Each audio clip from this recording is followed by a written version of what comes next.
had in the religious organizations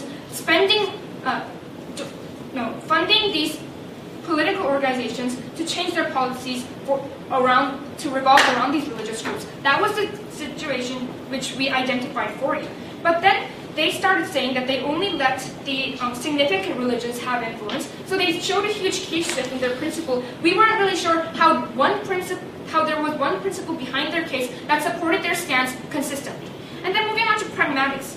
We think pragmatics can be looked at in two factors. First, how this policy can be enforced. We showed you 3 very clear steps of our policy and how this can be actually enforced in our political reality. But they didn't really say anything to that, so we guess that they have to agree to the practicality of our policy. And then in the second factor, how both sides understood religion. Well, first, side proposition, because we recognize the individual rights, we said that religion was okay. But the problem we had was religious organizations suddenly pouring in huge amounts of money, according to their size, to these political organizations. But they never seemed to get what kind of impact religion had on these organizations, because their case shifted throughout the whole debate.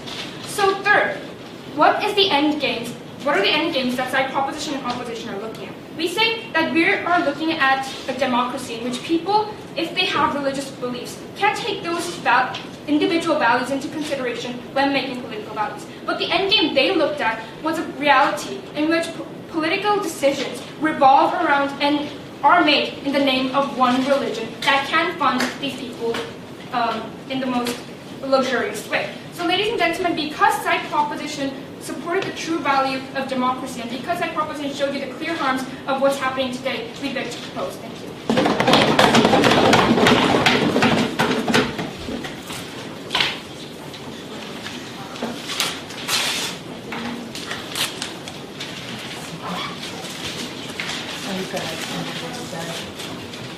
Thanks for the debate. Let's close the floor and please and wait our decision.